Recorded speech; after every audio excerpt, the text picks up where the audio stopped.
Hello, hello, hello. Let's see if this works. Late night somethings.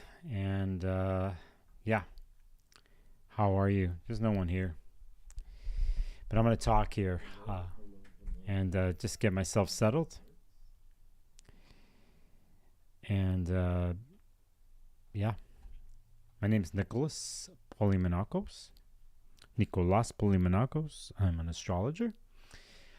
I've been on YouTube here for more than 2 years now. I do live streams and other videos, and I'm young in my YouTube journey.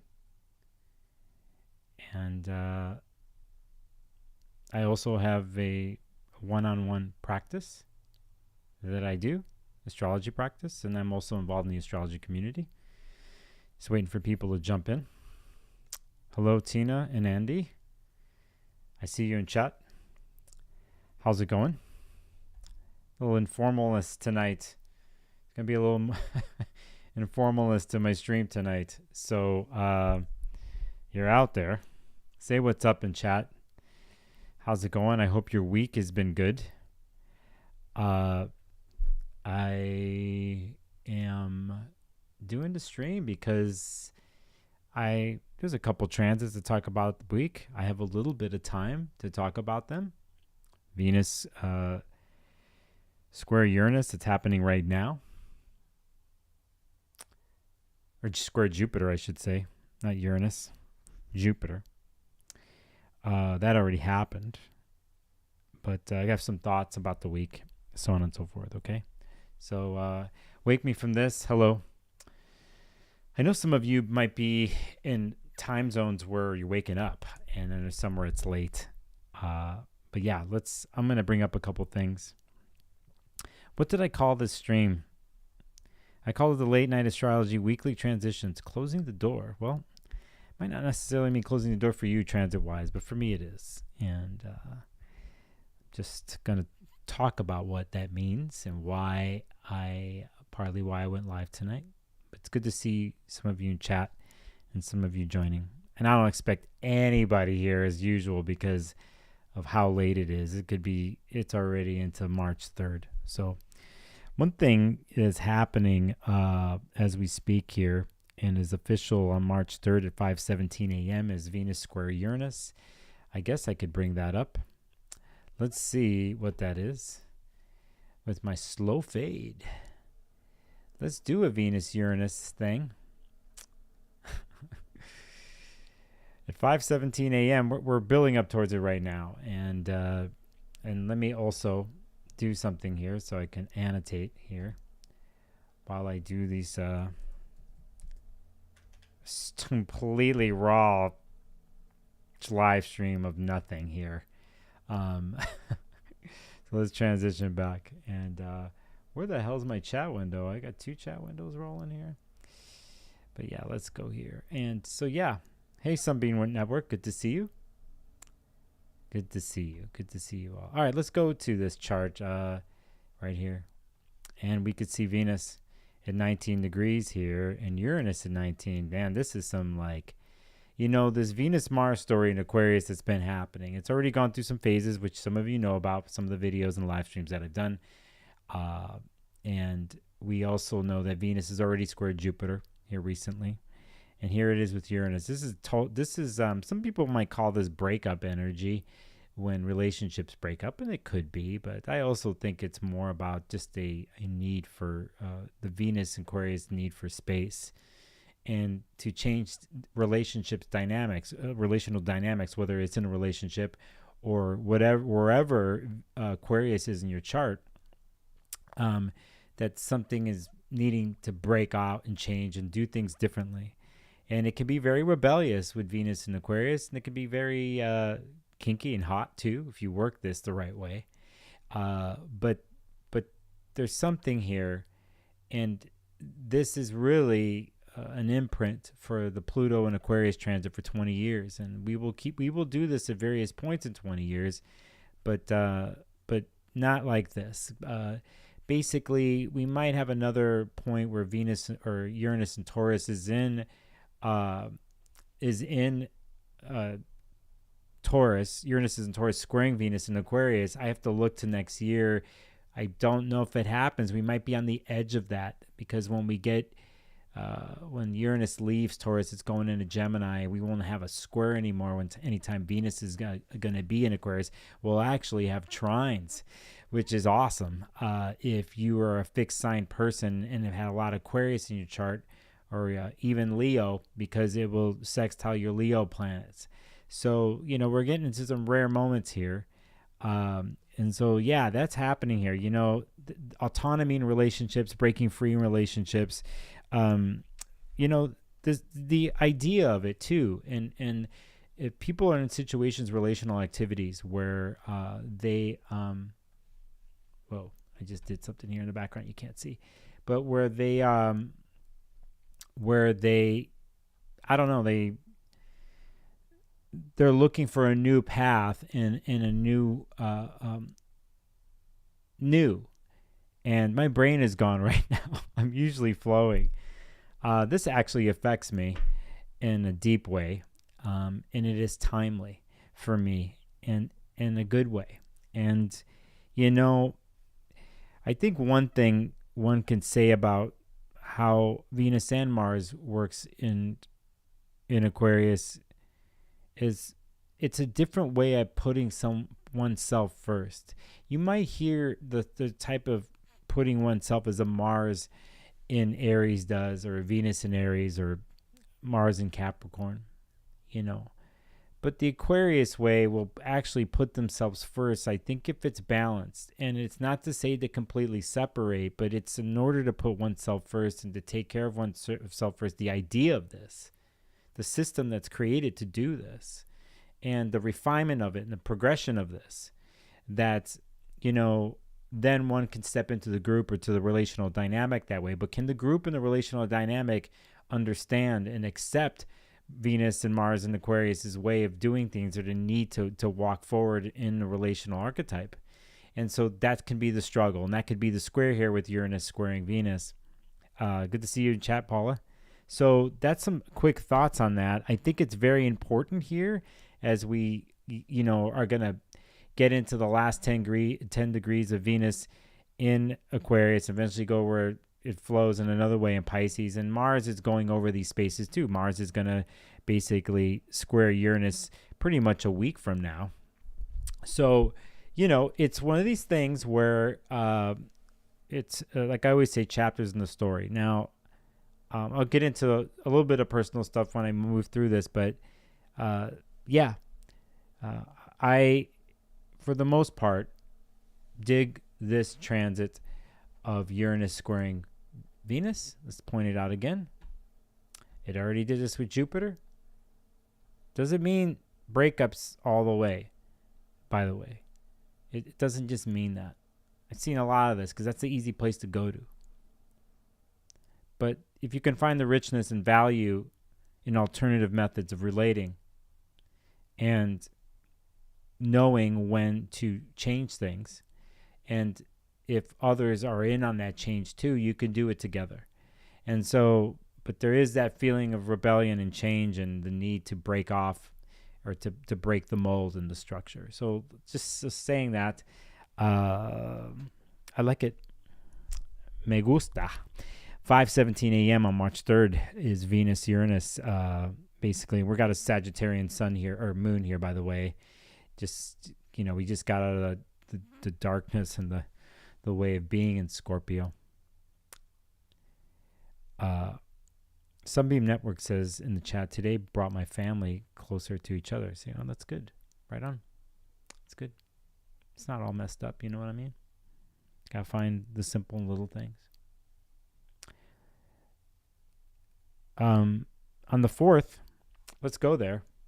Let's go to the 4th here. You could see what I have here, March 3rd, 5:17, but we'll move to the 4th because I'm in that mood and that time. We'll go to the 4th here, and I'm going to check out some things. Mercury at 12:23 p.m. Pacific is going to, here at 19 degrees, you could see right here, is actually sextiling Uranus. So here's a couple transits in a row here within 24 to 48 hours are building together, where now Mercury, the communicator in Pisces, is getting a sextile, water to earth to Uranus. And again, great moves here. This is really another chapter connected to last week when we did the Sun, Saturn, Mercury conjunction that happened in Pisces, and what was established and what you formulated there, wherever Pisces was. And now we have some help from Uranus too. Uranus is in the game this week again, and throwing its lightning bolts around, and its unpredictability and its erraticness, but it's also the need to show you something that you could not see that was waiting to be unearthed. And a lightning bolt hits the ground, hits the tree, or breaks open this Mercury in a way. And Mercury in Pisces likes this because it's not so dramatic in a sense, but it is still poetic, as in Mercury in Pisces is poetic, and it has this rebellious earth of Taurus, Uranus and Taurus, kind of helping it out, and they still find the flow. And we have to remember with sextiles, we're dealing with opportunity here. And so there's an opportunity here with the mind and communication with Mercury and Pisces here. But it's interesting because Uranus and Taurus is ruled by Venus, and it's currently in the sky with this Venus thing that we had here. We just talked about at the beginning of this. I like where it goes. Okay, so remember this: we got these interesting ton of planets here already in Aquarius and in Pisces. You know, we know what's coming here. We know what's coming down the line at the end of the month with Aries birthdays and the eclipse that happens on the 25th and the second one on April 8th. Well, a lot more Aries energy is going to be there. But still, Pisces stuff is going to be around. But by that point, you know, all the Aquarius stuff is done except for Pluto still there. So I like what's happening here because it's almost a preparation mode. But you're not moving backwards. You're moving forwards. All the planets are moving forward. There's no retrograde planets here still, right? That doesn't happen until another time. I won't even go there. Let's not even say retrograde. But this is what's happening here. So I like this Mercury sextile Uranus. You writing your Mercury in Pisces, good times. This is good. This is a continuation of the thing that you did last Wednesday with Saturn and the Sun. Anybody else that was affected by Mercury, Saturn, and the Sun, just use this Uranus Mercury sextile, and that happens at 12:23 p.m. About 1:15 p.m. on that day, the moon goes in the Capricorn, and then later in the afternoon, at least Pacific time, 4:35 p.m., you're going to see here Mars now in Aquarius is going to make a sextile, opportunistic aspect, basically with the North Node here in Aries. Again, a great time here to make some tweaks to those who are affected by these eclipses in Aries and Libra, because it's going to get rambunctious and out of sorts here at the end of the month. And, you know, basically the beginning of April. Holly Kuntz says, marching forth. Yeah, no choice. Hello, Cosmic Supermarket. Good afternoon to you. Your afternoon. It's late evening here. Nice to know in the future that the afternoon is good. So, yeah, so let's mention that. So on the 4th here, we have Mercury sextile Uranus and Taurus. Moon goes into Capricorn. Mars sextiles and connects with the North Node here at pretty much, it'll be 16 degrees. All right, so I will keep going here to the 6th, actually, which is the Wednesday. I'm breezing through because I have my reasons. So we're going to be in Aquarius moon at this point. As a matter of fact, I'll move it up here. It's quite not there at Aquarius moon. It's going to happen later in the afternoon, and let's just go there because I'm actually going to go to like 3:03 p.m. Let's go right here. You could see this. Pacific time is 3:17 there. So let's do this. And I'm going to point out a aspect of now Mars having sextile the North Node here. There's Mars, is going to do that with Chiron. And again, those who are dealing with Chiron returns, those who are dealing with the eclipse story, you have good stuff here to prepare you for the eclipses. it shouldn't be a surprise if you're following astrology that eclipses are happening, and they could be rambunctious if you're in Aries or Aries rising, Libra rising. You got the stuff here, right? And at these middle degrees. And, from a political angle, for those who have been watching stuff in the Middle East and stuff, know that in October, when tragic events started again, and a lot of death, basically, which sucks. But basically, that was a Mars in Libra thing that was connected to the nodes and the eclipses. And here we have some positive potentials here of hopefully ceasefires. And this week, I would hope this happens. It's my little interjection of hope that there's some sort of compromise here.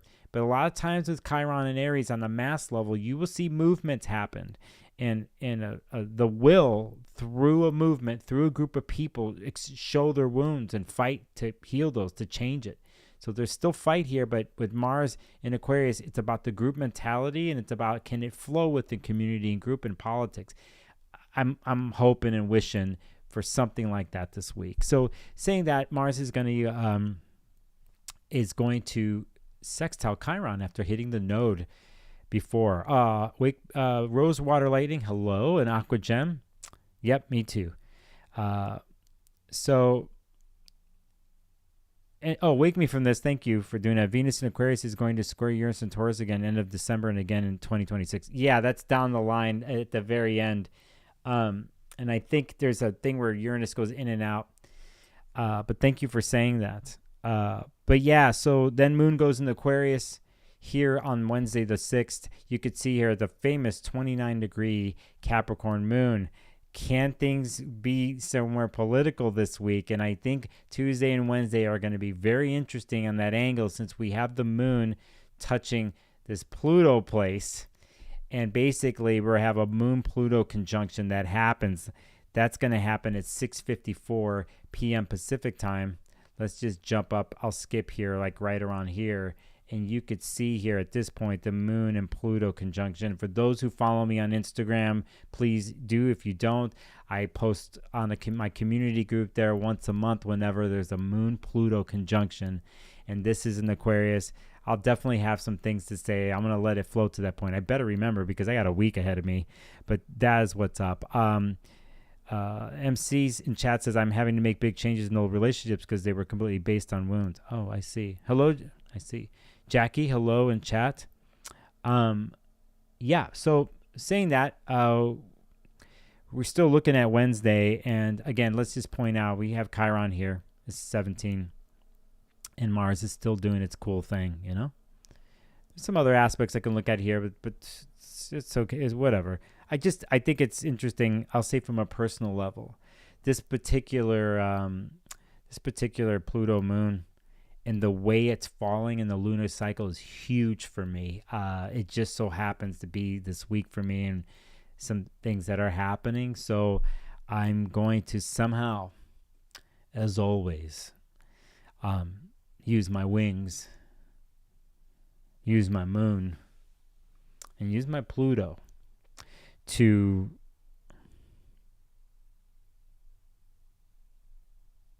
do what warriors do. So that's what's up here. Again, we get into the 7th, and let's just bust a move. Here we are in the 7th already. I'm going to jump all the way up to like 1 p.m. here on the 7th. Let's go right here. Just to point out what the Aquarius moon is doing, it's coming to the conjunction with Mars, right? But it's squaring Jupiter. You could see this right here. So we want to pay attention to this stuff here because now that Pluto's in the game here. But later in the day, at 10:50 p.m. on March 7th Pacific time, we have this Moon-Pluto conjunction with Mars. And remember, whatever Venus and Mars is touched here in the last so many weeks, when the moon is in Aquarius, it's going to do the same thing besides squares, but it's going to sextile Chiron in the node too. So the nodes this week have a lot of action from certain planets coming through. And I think the Aquarius, Pisces, Aries place is just, there's little aspects that happen in each one of those zones with each other. And it's almost like they're weaving a tale here as we go to the eclipses. So saying that, let's keep going, because I'm just so casual today. We're going to go on the 8th here on Friday, and I'll move it up like this. You're going to see here. So I got it around 1:17 p.m. Pacific. I'm not working my usual gear here. You could see I'm a little discombobulated with my computer setup because things are changing. But we're going to go to by the hour here, and I want to show you something that happens on March 8th, Friday Pacific time. For those, a lot of you watch me, I know it's a day ahead, the 9th. So we will go to the morning here of Friday the 8th. That's pretty good right there. And, you know, obviously after the Aquarius moon, we see here now, interesting place here that the moon is kind of carrying the story from Mars to Venus. It's always interesting when you have planets, like with faster moving planets coming through, in this case, the moon moving through Mars and Venus. Sometimes you catch this when other planets are there, and the faster moving one is bringing the light, they say, from one planet to the other, and it's in the in-between space here. So pay attention to this. If you're affected by these fixed angle degrees or the Aquarius thing, because there's a lot of, I told many of you who watch me have been, the promises and the vows thing, this place I've been in with you for the last month. And down the line, I will talk about the truest reasons why I did all this to you and roped you in, because I can, and because you did, and because you promised. But in all this, if you pay attention to this is part of it. And I think the moon in Aquarius gets to shore up these promises and vows as a reminder of this to you, and I like it. Now, does it square Uranus that day? It does, earlier in the day. But you see here, building, Mars is at 18, 19. We're building the whole week to a Mars-Uranus square. So I'm going to get to that in a second. But for the most part, we're just making a note of the moon carrying stuff from Mars to Venus here, okay? And saying that, we also have something superb in my mind, depending, is at the same time, Mercury here makes a conjunction with Neptune. And so now, as of last week, we did Mercury, Sun, Saturn. We had Mercury sextile Uranus here on the March 4th of this forecast. And then now here, within 4 days, we have Mercury conjunct Neptune. You're writing the novel, keep writing it. You're lost at sea with your thoughts and words because you have this. You're going to even be farther lost at sea. But sometimes we need to be lost at sea for the epiphany. You know what I'm saying? You need to be lost at sea to be found. A great week in general. These transits sucker now for you. I really like it from just a story point of view. Chris Shellman, good to see you, Chris. Thank you for jumping in, my old friend. Chris says, powerful Aquarius transits for my Aquarius, Mercury, Sun, Mars, also trining my Neptune, which is helping my creativity big time. Good for you, Chris. I'm glad it's flowing for you that way. You out of anybody, you know how this works. You know this language. You've been doing this for a while, so I'm really happy that you're here and saying hello, okay? Just because we go way back. But I'm glad that you're catching it and using it, Chris. Right on. So yeah, Mercury, Neptune, it's these were poems are made. This is where inspiration comes for the masses, or the emotional explanations for things will come through this, for better or worse, or whatever type of emotional story. Mercury and Neptune will write the story, and down the line it will come out in some paper and book, or through some color and painting or something, to reflect the complexity, but the complexity of being human and the human plight and human emotions. And in the end, can Mercury and Neptune find that one word, that one piece of transcendence to bring us back to who we are? But first, we are in pieces. And sometimes with Mercury and Neptune, the words completely fall to pieces. Is that a Patsy Cline song? I Fall to Pieces. So you can look at this in various ways, okay? But a somehow sneaky day, we're moving up towards the weekend on Friday with a Mars Uranus square building. And so we get the hints of this here. Like while I'm making this video late night on the 2nd to the 3rd, Venus is doing this. So you're paying attention to this right now. The Aquarius, Taurus parts of your chart, if you have something with the Venus-Uranus square, because it's not done after it finishes, because then Mars comes in the square Uranus to keep going on this. Your vows. Do you break your vows that you made with me here on YouTube?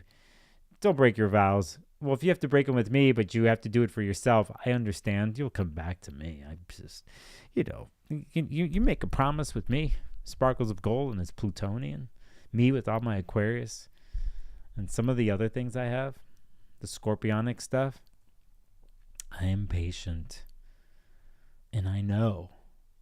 If you break off or off the vow and stuff, I know it's a long story and a long game.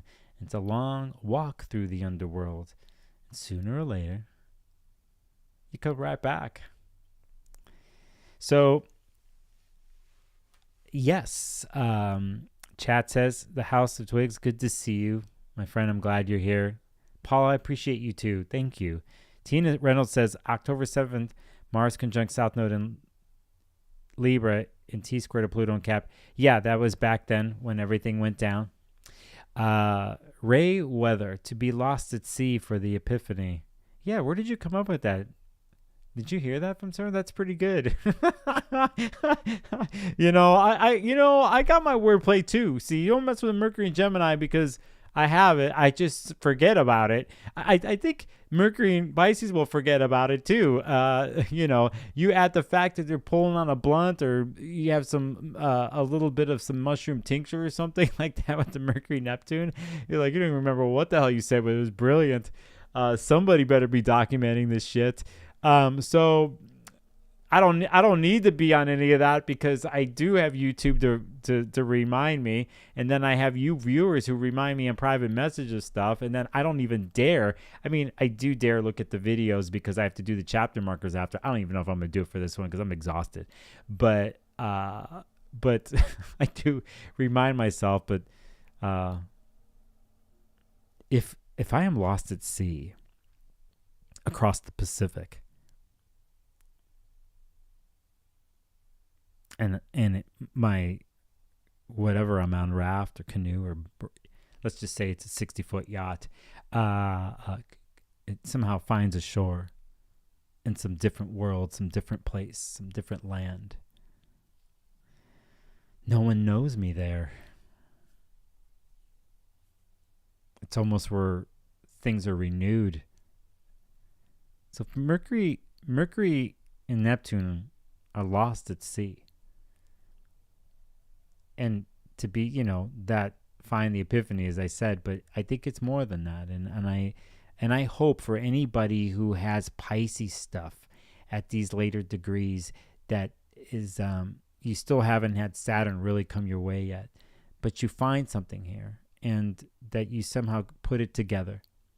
And what comes from that place, I think, from the Piscean story, and since we're doing the birthdays, is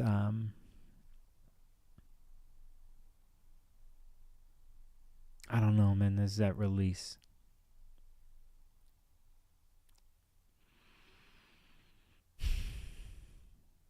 It's that water release. The water release of what we carry being human and our heartache and our tragedy. And we're still alive in those places. And when you come through,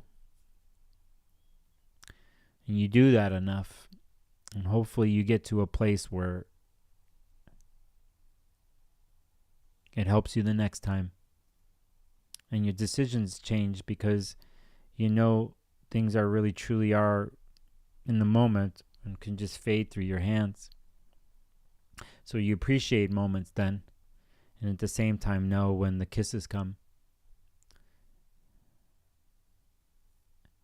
And that you do it 100% in that moment, knowing that they'll be gone and they'll be memories. But in the moment of like this sacred kiss, you let yourself fall into it. And it's medicine.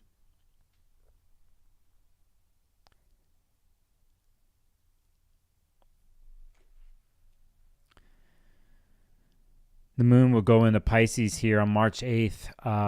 Let's do it here since we're talking about this, because let's show this. Now moon is past. Let's just go here. There's moon Venus, by the way, that happens at 10:55 a.m. Pacific on the Friday. Now moon Venus there. You could see it here. Moon's coming for something else. So let's keep going. And here is the moon in Pisces at 0 degrees. The ingress happens at 5:03 p.m. Pacific on Friday, March 8th, March 9th for some of you. And let's go by the hour here, because we're going to have the story that is going on for a while. That means moon is going to go through Saturn, right? So we have moon Saturn that happens on the 9th of March, Saturday at 10:22 a.m. We'll put it right here. You could see moon now going through, hitting Saturn, which you know eventually through the weekend, the sun, Neptune, and Mercury. But we have to catch this because I have to see something here. Oh yeah, it is going to happen. I'm going to show you this. Let me look to the chat. Thanks, Ray Weather, for jumping in. Chris says, being a night owl myself, I really enjoy your late night streams. Venus moon is on my Mars, and my Mars is on my sun. I'm about to have Mars return. I hear you, Chris. And that Jupiter Uranus is squaring it all, baby. Yeah, you can't sleep. I feel you. Something similar is happening to me. So Palmer Pates, hey, good to see you. Good to see you. So let me do something here that you cannot see because I'm working only on one monitor. Wow, there's like 33 of you watching. What the hell are you doing up right now? Or good morning. Good afternoon. Make me some tea, will you? Some ginger tea.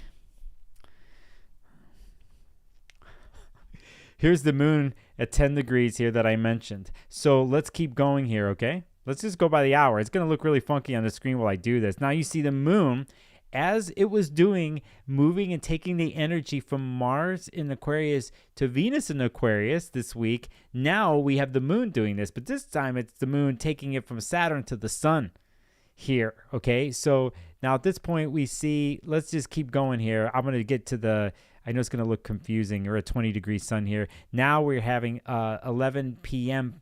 on, and I have to point something. I'm skipping around. You see what I'm talking here. I'm going to go back in time. But you could see here now, you could see how the moon is going towards that conjunction with the sun here, which if we calculate that, you know what that means. I'll get to that in a second. So I'm a little too far here. So let's go back. And here on Saturday, because we need to go back to, like, I would say I'll go here. It's really 2:55 p.m. Pacific, but here is the exact Mars-Uranus square that's going to happen here. We're building up towards all week. Very important and very combustible, and carries over from what happens here in the next 24 hours, the Venus square Uranus that I mentioned. But here, this is hot.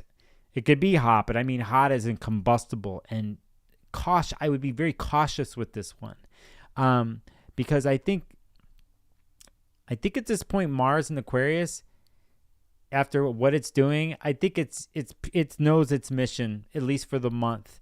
And it's really feeling feisty because in a secret, subliminal, subconscious way, knows the promise it made with Pluto and Aquarius. So for the 20-year run.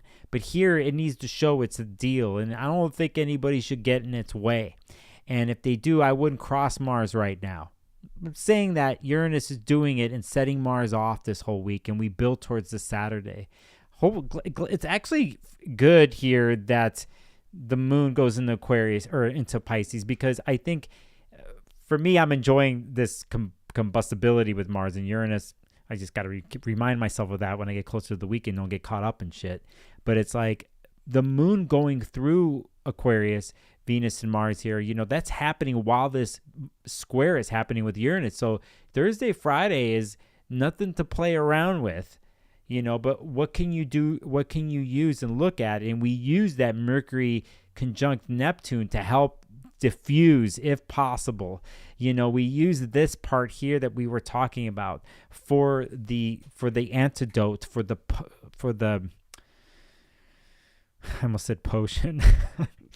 But it's like, but this something else that's not so fixed, but mutable and movable and in between things with Mercury and Neptune to help us with the square and the combustibility here that's happening between Mars and Uranus. Okay, so Mercury could be your friend this week. It just depends on your chart. It's not the general, but it might be the place to go to if things are a little bit wild on a weekend. So 2:55 p.m. Mars squaring Uranus, freedom, man. It's all about breaking off here. It's like break it off, break me off, set me off, Uranus. So let's set it off.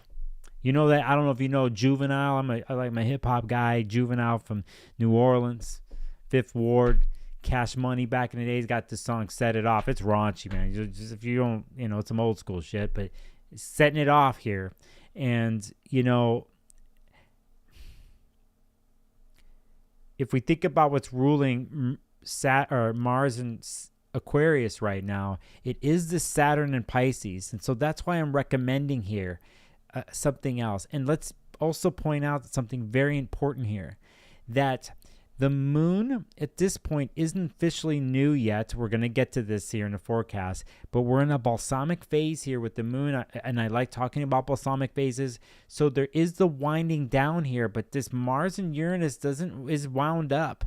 So if you're going to look for the balance place, or you need to go chill and hide out in the Mercury, Neptune, balsamic waters of Pisces, that secret little sweet cave of transcendence could be there. You got to watch out how you do the transcendence. Obviously, you want to do it in a healthy way, but it is a place to go to if you're catching the square in Mars Uranus and it's funky and it's getting set off. So if you flow with Pisces stuff, we have to remember too by sign too that even though Uranus is squaring Mars here, we do have this natural sextile that's happening between Taurus and all that. So let's just point that out. But just an interesting configuration when we get to the weekend. It just there's a lot of little mini action points with a possible rehabilitative cathedral temple of Pisces. It's just how you use that. Okay, so Holly in chat says objects in mirror may be closer than to appear. Yes, that's a good one. I like that.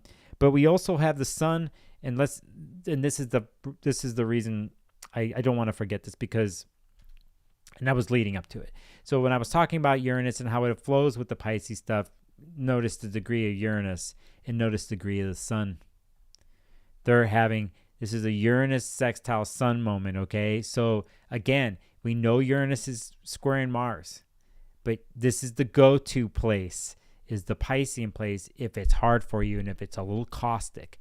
Those of you who are triple goddess worshipers or acknowledge the triple goddess, Hecate, however you want to pronounce it, you know what to do during these balsamic moon phases, especially this one, because of what we're doing, about to go into spring and the seasons here very soon. But you do what you will with that. But I like to give a shout out to those who do this. And let's point out too that at this moment here that we're looking at, that Mercury is at the very edges and the end of Pisces here. So there's a goodbye happening too, just so happens to be balsamic while it's happening. And let's go to that goodbye actually, because let's go to Mercury. It's going to ingress. What am I doing? Go Mercury ingress into Aries. And that's at 8:02 p.m. Pacific on Saturday, March 9th. You could see that there. For those, it's the 10th in other parts of the world. And now, still in a balsamic place, Mercury kind of does set it off and starts to move into the eclipse world right here. And so if you can take advantage in the interesting ways here Saturday while Mercury's still with Neptune and all this Pisces stuff and the sextile Uranus, please do it, because now Mercury is going to start to do its thing, and it's going to enter a zone where eventually he's going to go retrograde in Aries. We're already going to hit a Mercury retrograde down the line with this in Aries. So at 8:02 p.m., Mercury goes into hot-headed Aries, and it starts to rule this Mars. And now the words get sharp with Mars in Aquarius, because this Mercury is ruling the Mars. And now we enter a new zone. We're still balsamic here, and let's move into that. For those in the United States, next 9th and the 10th, next Saturday, this is when we have the time change happen. We're going to spring forward an hour with Mercury going into Aries. So take note, it's already here. We're springing forward from the time zone thing. I can't stand this fall back, spring forward stuff in the United States. I wish it didn't happen, but I like the springing forward part of it more than the falling back. But that is about to happen here, and that happens overnight into the 20th. And so let's do this and talk about this lunation on March 10th at 1 a.m. in the morning on Sunday Pacific. We are at the new moon here at 20 degrees Pisces, and it's happening now. And I still, it all depends on how you take in Piscean stuff, right? But know that this whole new moon has this signature that's been, if you're going to watch the transits as of right now, again, I reiterate, Uranus is squaring Venus right now as I do this live stream. It's pretty much in the game and the story all week on multiple angles with planets. Remember, Venus square Uranus, March 3rd. March 4th, Uranus sextile, or Mercury sextile Uranus. We get into the 5th, the moon's going to trine Uranus. On the 6th, on the Wednesday, I talked about the moon going into Aquarius, and then it's moon square Uranus on the 8th on Friday.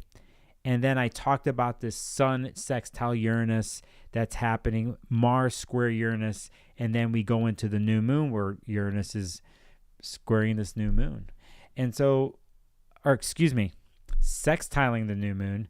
And after the tension, we actually have Uranus with, those of you know, I should make some t-shirts that say water loves to lap up against earth or something, because my earth loves to lap up against water. I'm always looking for that water to lap up against or lap up against me, and penetrate my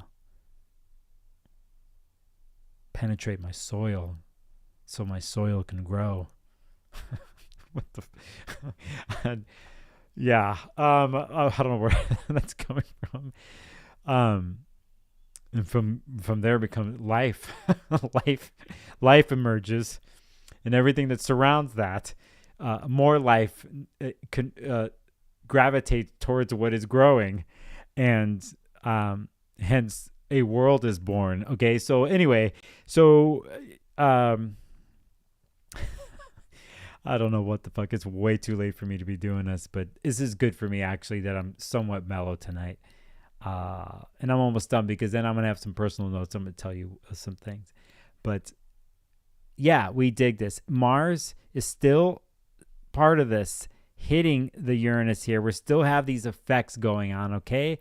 But we got this Pisces thing to soften it up, and That's what we need Pisces for. We need Pisces to dissolve things, to break things down slowly, to take off the rough edges of things. And in one sense, over time, the waters of Pisces does polish things down, they polish things over.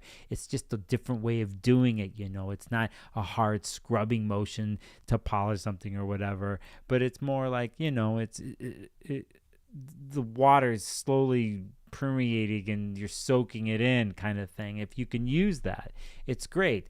Yeah. Do you want to become someone else or identify with some other thing and merge with that? Yeah, that's what Pisces does. That's what it is. And because of that, they have a tendency to know what that particular subject matter or story, or let's just say what Pisces are notorious for doing, is identifying with somebody else and becoming that person, losing their identity to know the identity.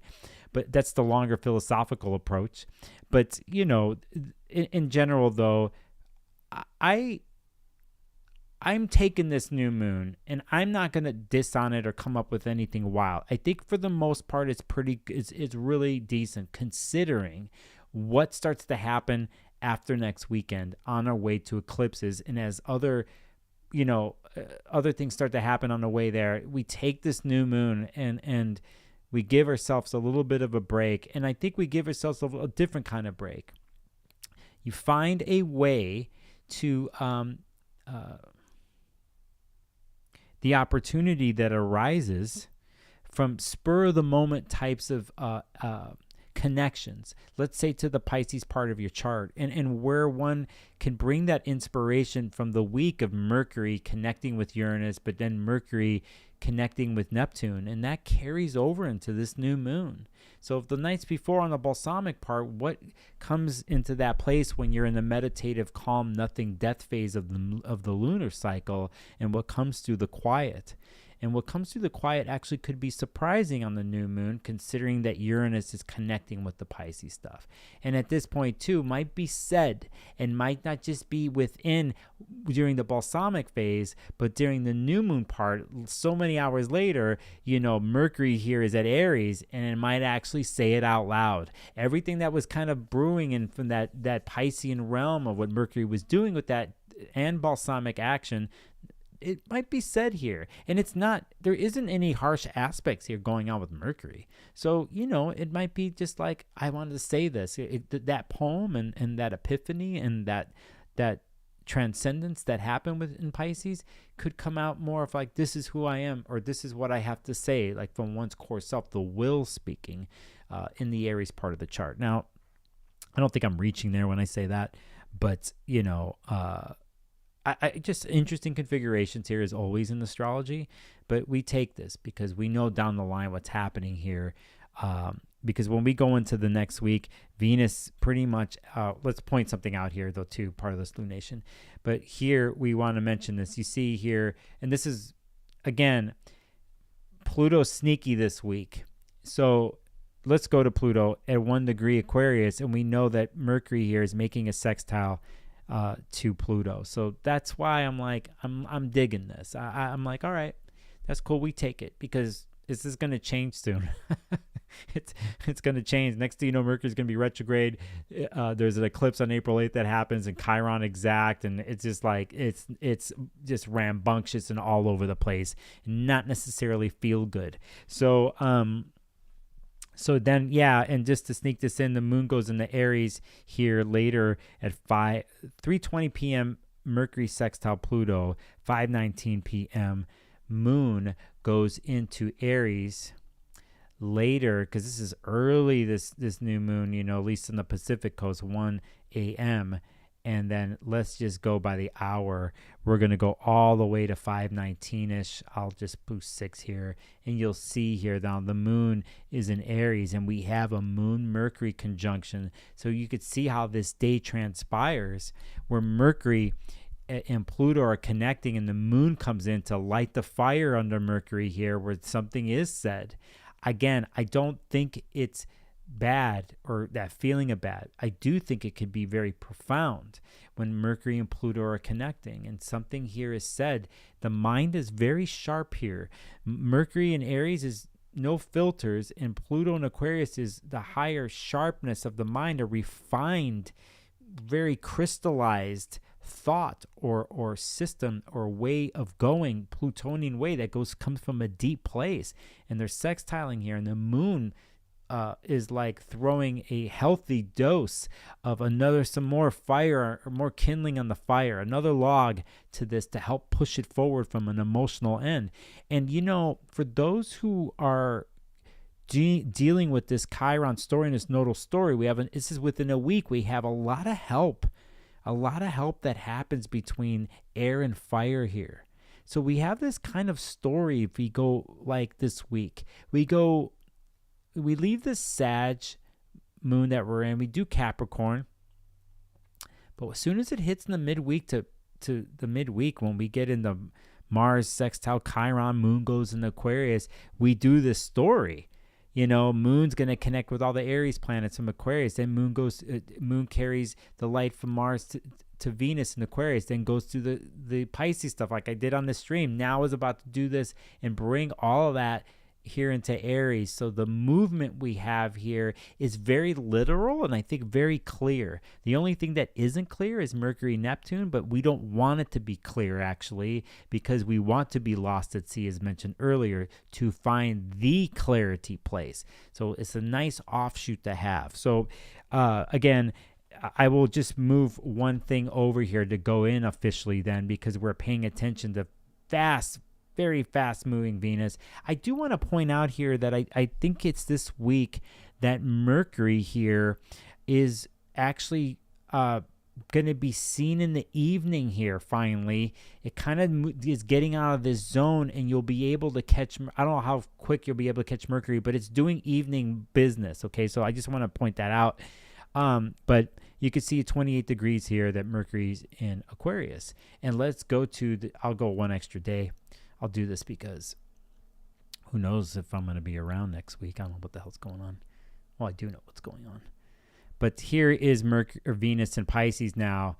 And now Mars is alone in Aquarius. And now Venus just did its journey. And now it's taking its promise and vows into this uncharted territory where eventually we're going to have aspects during the eclipses and stuff with Venus, Saturn, all this kind of stuff. So anyway, that happens on 2:50 p.m.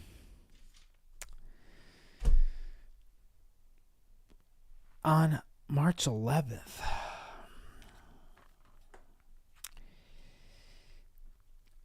Thanks for joining me here. I haven't looked at the complete deal here, but some of you are catching me late here, and it's almost 11:11 my time, and that's what's up. That's what's up. Let me point something out here, man. I'm going to go back to something here. I'm going to go back to this particular week. I want to point something out here. The spots. Tuesday, Wednesday. Brandon in the chat says, Brandon Locks. Hello, I'm new. You're new. Are you new to planet Earth? Are you new to this channel? I don't know how you find me or found me, Brendan Lux, if that's how you say your name. I don't know how you found me, but you did. You did. There's an owl. Always there. I moved this painting. That's a tornado. That's me. An owl and a tornado. And I'm in the middle. For 2 years, I've had this owl here and a tornado on the side with a bookshelf that somehow you don't see anymore. And a lot of other things. I'm glad you found me, Brendan. And it leads me to something.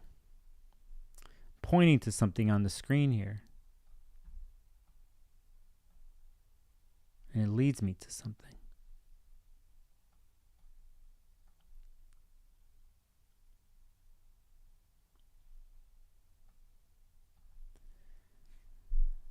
I'm really good at finding the back door of every situation, wherever I've been. Literally, like in a restaurant or in a club or in situations, I always know where the back door is. And if there isn't a back door, I know which window to crawl through. I could say this in my relationships, my interactions. I always got to know where the back door is. What's it say about me? It says I need to know where the back door is. Because when it's time to go, I got to go. I don't know when I'm going to be back. But when I come through, you'll see. I'll run into you. I also got to have my space. And I think a lot of times in life, we hang on. And I know this because I'm stubborn. I know in many parts of my life I've hung on too long. I've denied and resisted because of loyalty. And I say that, my code. I mean, my last video, you know this. Some of you know this. It's like truth, honor, loyalty, love. That's who I am. But there's an art to that. And you know, how long one is loyal depends on if they're being appreciated or if it's right for oneself. And I'm loyal to the end till I can't be. But I'm loyal to a fault. I could say that too.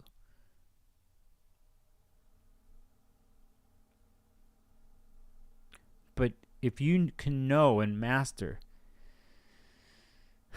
when things have to change, or when you, in my case, I gotta go, or I gotta walk through the back door.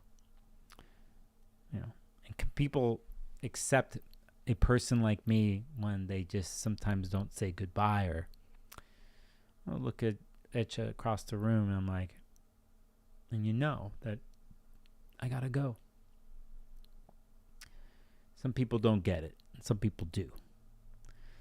I've had certain people in my life that,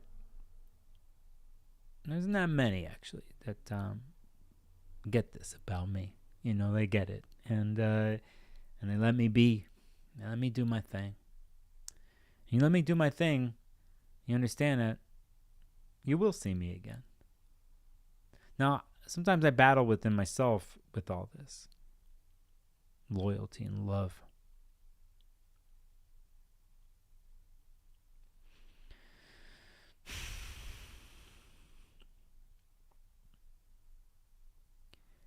I'll resist or have one foot in and one foot out, knowing what certain things mean, whether it's commitment or promises. So sometimes it'll be a thing like, hey, you know, he doesn't seem like he's flaky, or he doesn't promise. It's like, no, internally I'm like, you know what a promise means? It's fucking forever, you know? So once I do something like that, then I'm not leaving. I'm not going out the back door. And if I do come out the back door, I'm coming through the front door again.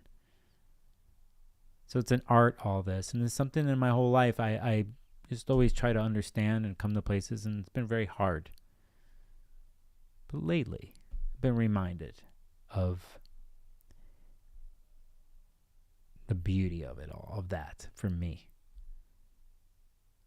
And when you follow things and you know, and the seems like the world and the universe just throws opportunity and opens doors. And that's where I'm at. And I have to remember, when you walk through another door, and I'm a big believer of this, that you close the door behind you. And if you can do that, you know, and that's what's up, you know, that's where I'm at. And, you know, at some point, you have to not give a shit about what other people think. They're not going to understand. They might not understand the vows that you made with Mercury, Pluto, Mars, Venus, and Pluto. Here we did in Aquarius. I ain't going to get it. Because you know you got to walk through the underworld. You know you got to walk through the story. No one's going to get it. One thing about Aquarius things is that I think they live a life like this where no one's going to get it because they're 2-3 steps ahead of the game. So they're walking solo and they're cool with it. And so whoever runs along their way and whoever understands, they're with them. If not, adios, huh? Ciao. Close the door. Then, you know, if you know life good enough, you know you run into situations or people again, and there's an opportunity for a connection again. But first things need to change, and to move forward. So, for me, to have someone new come here, hey, I've never been here. I'm like trying to imagine like somebody like Brendan here or anybody else who's watching, like never been here before. Just like seeing like, who is this dude and what's the deal? How come there's not quick edits to keep my attention span on fucking TikTok? It's not, that kind. I know it's Brendan, it's not you, but these streams and just me talking. All you gotta do is go back and look the last 2 years what I was doing. You just go back to late November 2021 and 22. From November 21 to June of 22 was so hard for me and very private, my reasons why. But you look at my videos and whatever, sometimes I was in tears or very raw, and it just looked different. But it was all here. The owl was behind me.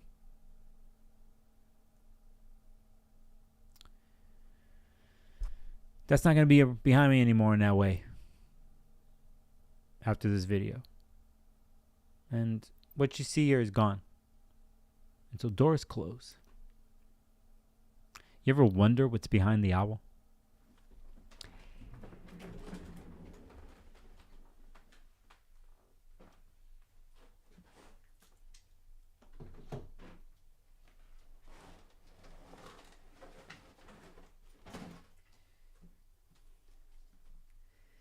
It's another secret stash of books. And when I was doing this, it wasn't planned. It's just like that's the only place I can put the owl was up on to clamp it on the bookshelf. So that's just how it is. And this angle that you see of how I'm talking, it's actually like I usually have a screen, 3 screens, but I only have one right now. But it's actually, you could see here, I'm only on one screen, but it's diagonal. So I'm looking to the right of the screen. And I did that. That's how I set it up. And because of it, without even thinking, when I set this up, this angle, it just so happened to be when I have the chart on the screen, the only way I can do it looks like I'm looking at the chart while I'm talking to you. But it's not, I didn't do that on purpose. It just happened that way. So, that's how my videos have become to be. I had the owl there. I had no other place to put it. And then, there's this, right? So it's just funny that when I started this here in this space, that's how it was. I only was putting it together and did a Gemini thing, Mercury in general. I just put this together and just go and do. And then ever since then, I just slightly altering things, the angles, the light. I don't have my normal lights here. Those are torn down, but the other bookshelf, and there's another one back there. Again, the way this got constructed was just, it wasn't planned. It was planned from a philosophical point of view of what I wanted to do and say, but the appearance and stuff, right? So, you could see here, just stuff's all over the place now, but and I have stuff torn down. My synthesizers are not there, and but that's all I'll say. I mean, if you kind of come to the conclusion here, then you get what's happening, and this is done. So, I what did I call this stream? Closing the door. And I said the end of chapter 1, and it is. And I'm done here. And, I'm not done with the channel, but I'm done here. And it served its purpose. And it brought me to this place of meeting like a couple thousand subscribers. I'm getting close to 3,000 subscribers.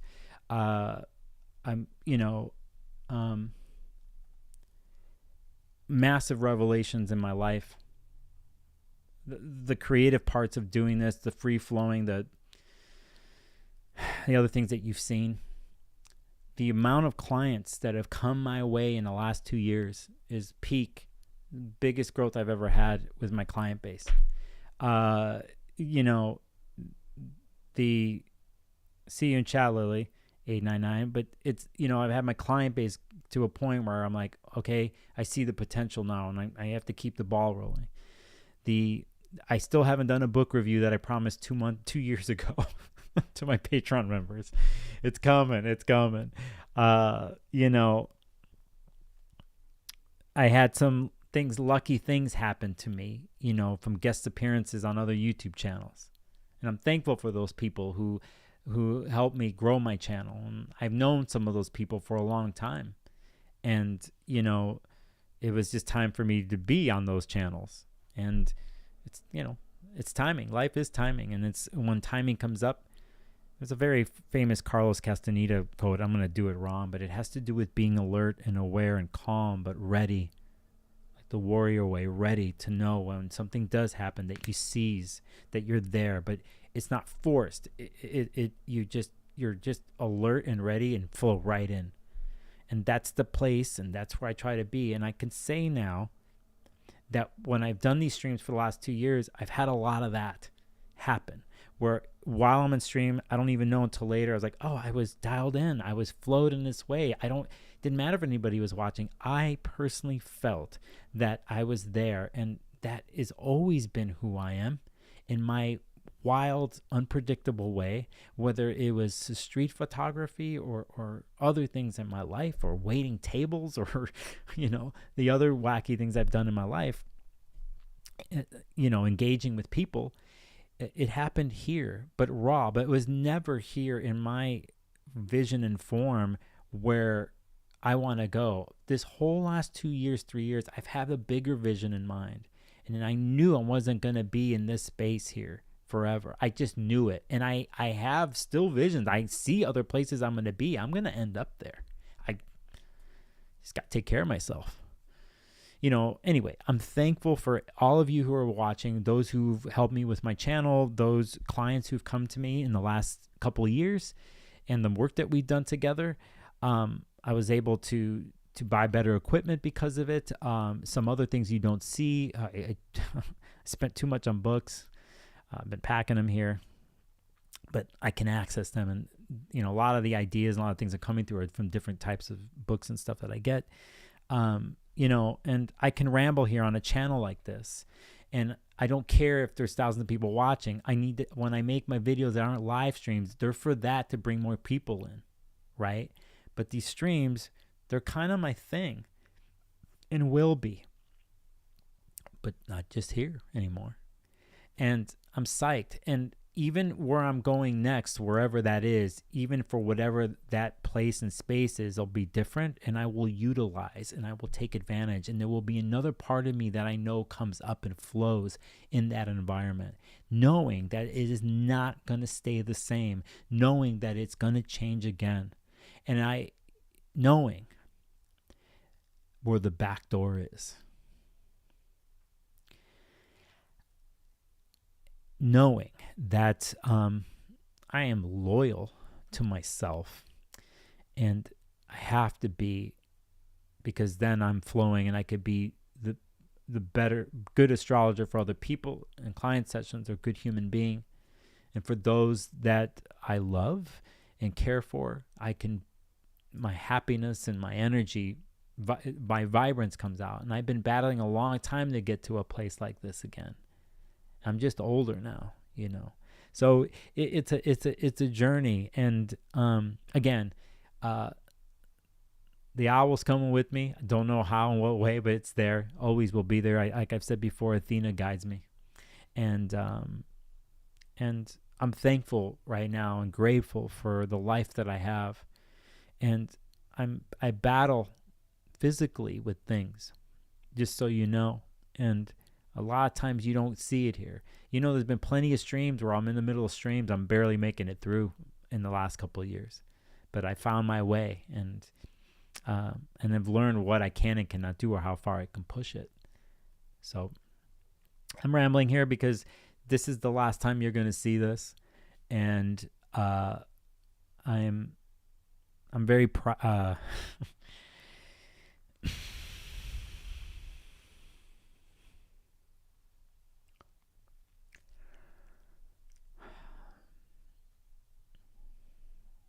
I'm very proud of myself.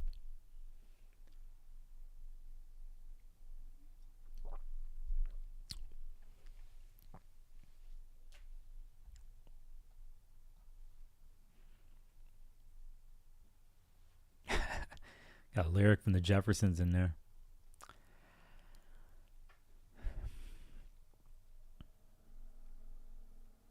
Schedule's kind of closed down for the next couple of weeks. If you go look at, if you're interested in a reading, anybody's going to watch this later. I'm still doing them. I'm just not going to do them here for a period of time. I'm leading up into the 14th or 15th when I fly to Tucson to go speak at this podcast. And next thing you know, the eclipses are going to happen. And I don't know what things are going to look like next on the next video. I have no clue.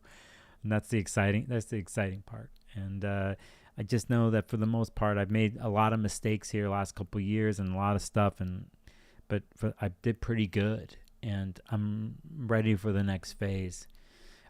Most importantly is I mentioned my health. You know, there's a lot of things I struggle with. In this room, I got COVID, and it really changed my life. I'm still trying to come back in some ways from it. I live in an attic next to a freeway. And for 2 years, every week I have an air cleaner and I have to sweep up this room because the amount of dust that's in here, and it's actually been fucking with me, you know, for a while. I didn't really put it together, but it is.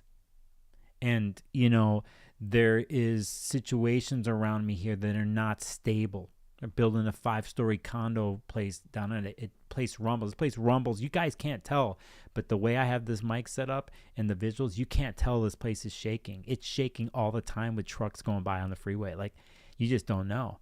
There's that. Okay, it works, but imagine you're sleeping and it's like that. And I got used to it, but it also tells me that I haven't then been what I could be from a rest perspective, all this stuff. So I'm just being very honest with you. You know, I went through this, and I'm grateful for the spot I was in. I'm grateful for the way I ended up here. The person, you know, who in a sense gave me this opportunity here. But things change, and you got to gauge that in your life. And again, people don't get it and they don't understand. But I only could do so much, and I need to know my body needs to be in a different place to do different work and deeper work. So again, I'm reiterating, I'm grateful for this, what's happened to me, but it's way too late. It should have been gone a while ago. So that's what's happening. So, you know, be packing this stuff up, and you go, man. You just keep going. I also want to say that there's some people personally in my life the last couple of years that know my story. And if you're watching, thank you for listening and for hearing me out and dealing with me. And also the reflections and the mirroring and the cool things that have been said to me by certain people, seeing me and acknowledging me. There's probably a person or two out there that's not talking to me right now that might watch. I'm thinking about yous. Part of this.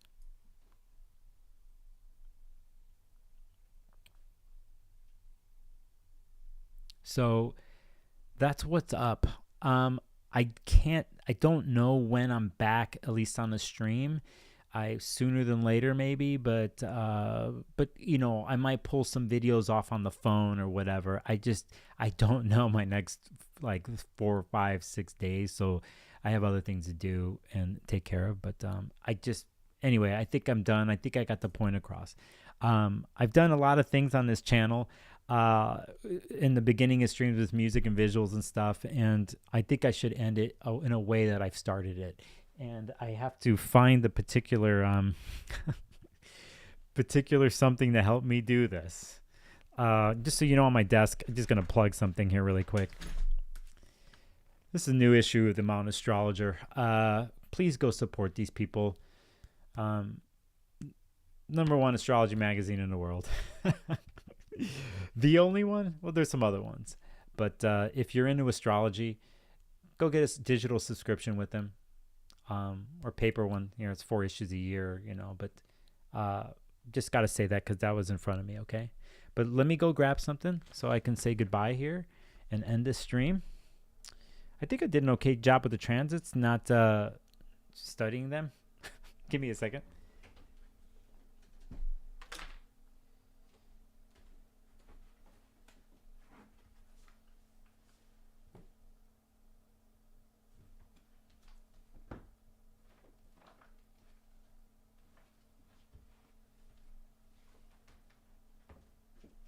The hell is good. Let's put this back.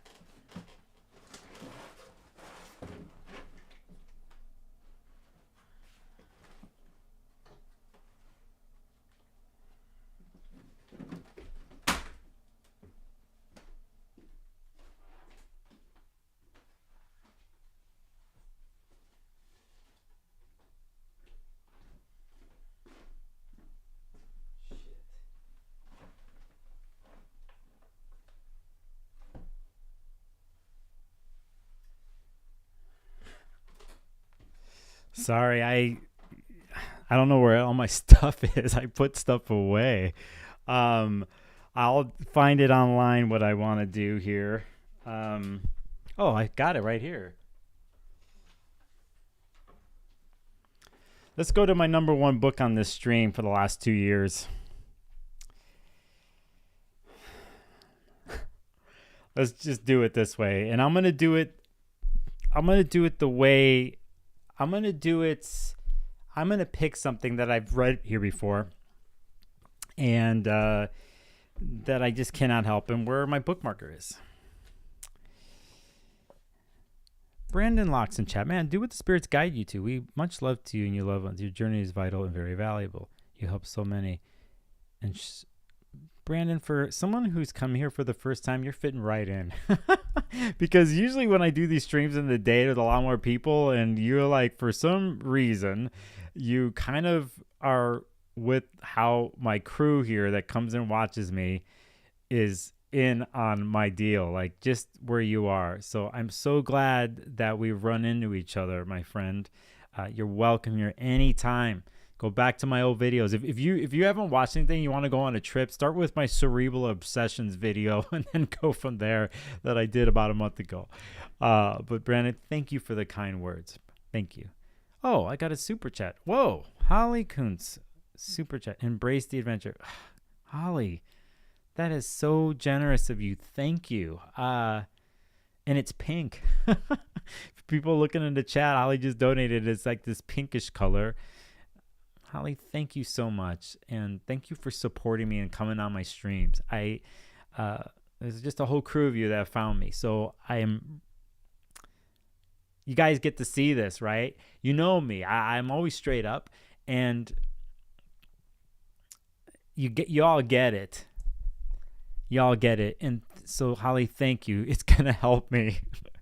What your donation is gonna help me this week with logistics, put it that way. You're on the adventure with me here. So let's go to the most important Orphic hymn that I've done on this here that has brought me to this place, and it's the only altar I have left right now in this room. Everything's packed up, and it's Aphrodite, it's Venus, and it's my chart ruler in the end. And it just, I can't even begin to tell you my journey the last, I would say, 30 months with Venus, and what Venus has been in my life, and Aphrodite Urania, like the different parts of Aphrodite, and the tears and the heartache and the growth and the beauty and my, in a sense, submission to her, in a sense of like the humbleness that's come over me. And the other day I was thinking about this. I was just thinking about my journey with all this, and I was like, man, I'm so lucky, and I'm glad I'm Venus ruled, and I can't even begin to tell you the messages that have come through me the last couple years with her. and put me in my place too, you know. So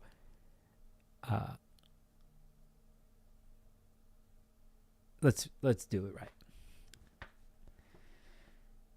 To Aphrodite, heavenly smiling Aphrodite, praised in many hymns.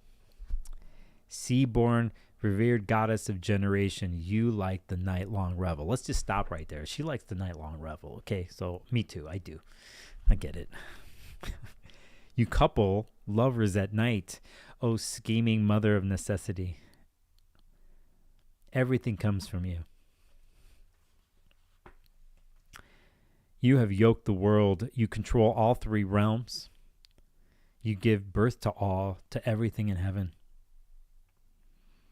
to everything upon the fruitful earth, to everything in the depths of the sea. O venerable companion of Bacchus, you delight in festivities. O bride-like mother of Erotes, O persuasion, whose joy is in the bed of love. Secretive giver of grace, visible and invisible, lovely tress daughter of a noble father, bridal feast companion of the gods, sceptered she-wolf, beloved and man-loving, giver of birth and life. Your maddening love charms yoke mortals. They yoke the many races of beasts to unbridled passion. Come, O goddess, born in Kypros. You may be on Olympos, O queen exulting in the beauty of your face. You may be in Syria, country of fine frankincense. You may be driving your golden chariot in the plain. You may lord it over Egypt's fertile riverbed. Come, whether you ride your swan-drawn chariot over the sea's billows, joining the creatures of the deep as they dance in circles, or on land in the company of dark-faced nymphs, as light-footed they frisk over the sandy beaches. Come, come, lady, even if you are in Kypros that cherishes you, where fair maidens and chaste brides throughout the year sing of you. O blessed one, as they sing of immortal pure Adonis. Come, O beautiful, O comely goddess, I summon you with holy words. I summon you with a pious soul. Thank you, Aphrodite, once again for my life in this. As I say goodbye here, I want to say everybody in the chat, thank you. Anne-Marie Riggs wishing me safe travels. You're just such a cool person. Thank you, Anne-Marie. Thank you so much for the heart comment. Chris says, because I've known you so long, and you have, Chris, you've known me before. Everybody here knows me. Seeing how much you've grown as an astrologer and most importantly, human being, I know you are following your inner guidance, so you can never go wrong. Thank you, Chris, and blessings to you, my friend. Brandon, new person. I was just told I needed to connect with the doctor, then your live popped up, and well, it's been a godsend to all. Right on, Brendan. Yep, you made it here. MC, today's our 12th friend anniversary on Facebook, and my Venus returned. That's funny. 12-year friend anniversary. You got it. For anybody else watching and later, if you even make it this far, thanks. I know I'm going to be connecting, be doing more mobile stuff, probably on the phone, because I could do that on YouTube. I'm going to do some experiments here coming up when I do get settled, where I'll be streaming to my phone and on the desktop at the same time as an experiment. As some of you know, on Valentine's Day, I did a dual stream with another astrologer friend, tarot card practitioner of mine, Natalie. I have some other people in the pipeline that I'm going to be doing that with at least once a month. And so when I get settled, I'm going to have a new person coming in. I'm going to have some fun with that, where, breaking down people's charts and stuff. And a book review is finally going to happen. And I'm psyched because of the editing things that I'm learning right now. I've been slowly offhand by myself learning, editing of the videos. So you're going to have more non-live streams that come through that are just edited tighter, a little quicker for the new people to come in. But you know me, I'm not going to stop at these streams. I haven't done an Empower Hour for a long time. For any of you watching, you can go to my video archive and see when I did my Empower Hours. That is when I put a phone number on the screen and someone can call me and we talk about one aspect of their chart for the live stream. Some of you met me because of this on YouTube. You can go back to my archive on Power Hours. The podcast, audio podcast, I'm going to be back on tune with once I get settled, probably in the end of March. I'm going to be at the NORWAC conference at the end of May outside of Seattle, where I'm probably going to do a lot of recording because there's going to be a lot of astrologers there to set up an archive for the year of podcasts that I'll edit.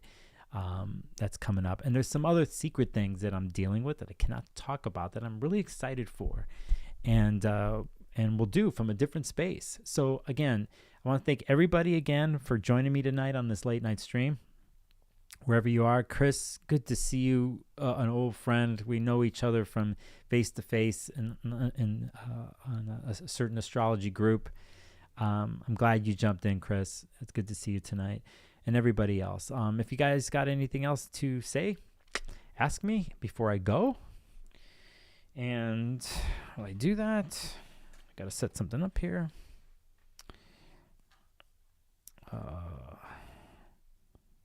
Yeah, I hope you have a good week of transits. They're not boring, that is for sure. They're not boring. Why do I got it? I don't want a shortcut here. There we go. Let's see if this works.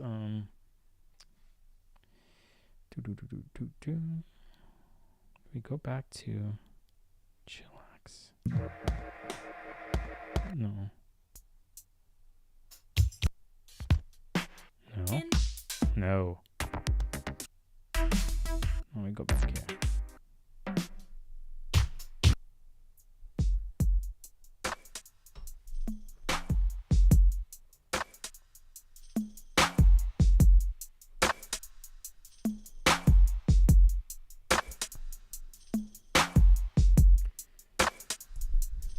Mary A? Yes. See you on the other side. Right on, Mary A.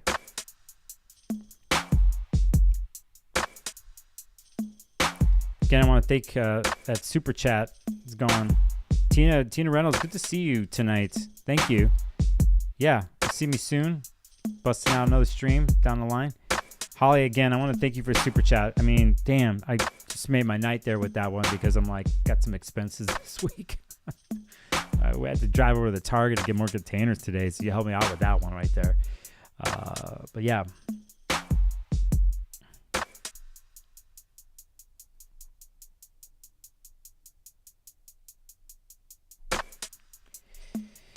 I'm Sparkles of Gold, aka Nicolas Polimenakos. I'm going to put my website into the chat, and which that is going to get a revamp here soon when I get settled.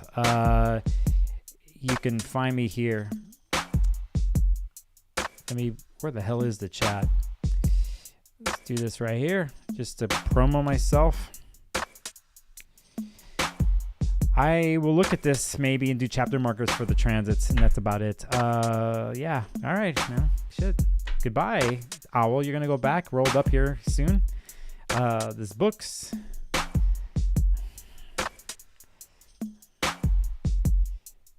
There's stuff here that's getting packed up. There's the other part of the room that's already packed up. I wish I can drag this with me so you can really see. I just, yeah, everything's a mess. I can't show you what's on the other side of this wall where I sleep. It's done. The door is closing.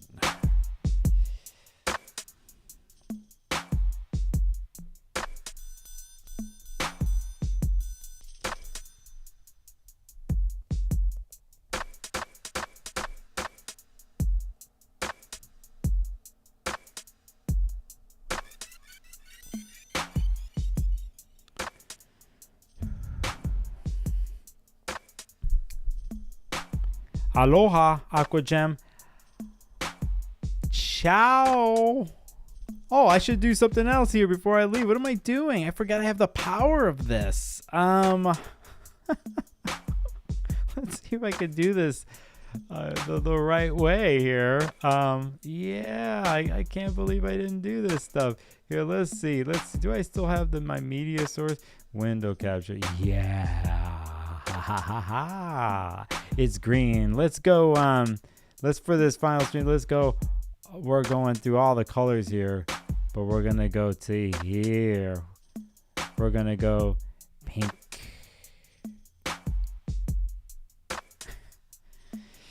Through the pink vortex, it's sort of like a vulva, maybe. I don't know what's going on. Yeah, you heard that. Just sort of going there. They're going through the canal here, around, going through. What's on the other side of this pink tunnel here, man?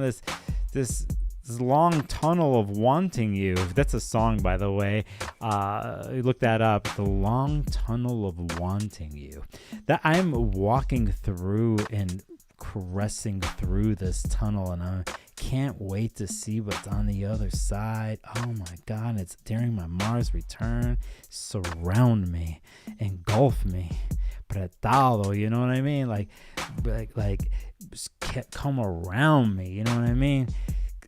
Rosewater Lightning says, love you, Nicholas. Come to visit Texas one day. Well, if I can find a ticket to Austin during the eclipse, I might be in Texas. It's just way too effing expensive to go there. I want to fly there. Let me get back to this pink portal that I'm looking at. You know, I want to be engulfed by the walls of change, by this underworld tunnel moment. I want to let myself fall into this pink sweetness. Sweetness, bring me the epiphany, bring me the medicine and the healing of this temple that's right there that I'm walking through. I'm so ready, and I am jumping headfirst into that. And along the way, I will appreciate every single part and facet and taste it all as I walk through and fall through. And I am slowly enmeshed and merging into this long tunnel of wanting you. This tunnel that is a dream and a vision that I've always wanted, that I always chase subconsciously. This long tunnel. This tunnel of my dreams, this vision,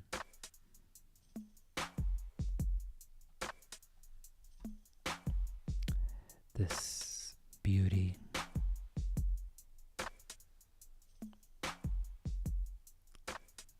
this life.